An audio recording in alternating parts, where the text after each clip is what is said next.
പത്മനാഭസ്വാമി ക്ഷേത്രത്തെക്കാൾ പഴക്കമുള്ള, അവിടെയുള്ളതിനേക്കാൾ വലിയ വിഗ്രഹമുള്ള ഒരു ക്ഷേത്രത്തെക്കുറിച്ച് നിങ്ങൾക്കറിയാമോ? തമിഴ്നാട്ടിലെ കന്യാകുമാരി ജില്ലയിലുള്ള തിരുവട്ടാർ ആദികേശവ പെരുമാൾ ക്ഷേത്രമാണിത്. വൈഷ്ണവരുടെ 108 ദിവ്യദേശങ്ങളിൽ ഒന്നായ ഈ ക്ഷേത്രത്തിന് ഏകദേശം 5000 വർഷത്തിലേറെ പഴക്കമുണ്ടെന്നാണ് കരുതപ്പെടുന്നത്. പത്മനാഭസ്വാമി ക്ഷേത്രത്തിലെ വിഗ്രഹം 18 അടി നീളമുള്ളതാണെങ്കിൽ തിരുവട്ടാറിലെ ആദികേശവ പെരുമാൾ വിഗ്രഹത്തിന് 22 അടി നീളമുണ്ട്.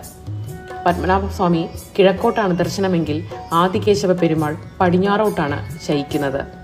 64 തരം പദാർത്ഥങ്ങൾ ചേർന്ന കടും ശർക്കര യോഗം കൊണ്ടാണ് ഈ ഭീമാകാരമായ വിഗ്രഹം നിർമ്മിച്ചിരിക്കുന്നത്. ഇതിനുള്ളിൽ 16,008 സാളഗ്രാമങ്ങളുണ്ട്. ഈ ക്ഷേത്രത്തിന്റെ മറ്റൊരു പ്രത്യേകത, ഇത് തറനിരപ്പിൽ നിന്ന് 55 അടി ഉയരത്തിലാണ് സ്ഥിതി ചെയ്യുന്നത്. ഐതിഹ്യപ്രകാരം കേശി എന്ന അസുരന്റെ സഖിയായ കോത 2 നദികളായി മാറി ഈ ക്ഷേത്രത്തെ മുക്കാൻ നോക്കിയപ്പോൾ ഭൂമിദേവി സ്വയം ഈ ഭാഗം ഉയർത്തി എന്നാണ് വിശ്വാസം. പറളിയാർ, കോതയാർ, താമ്രപർണി എന്നീ 3 നദികളാൽ ചുറ്റപ്പെട്ട ചരിത്രവും ഐതിഹ്യവും ഇഴചേർന്ന ഈ പുരാതന ക്ഷേത്രം ഒരിക്കലെങ്കിലും കണ്ടിരിക്കേണ്ട ഒന്നാണ്.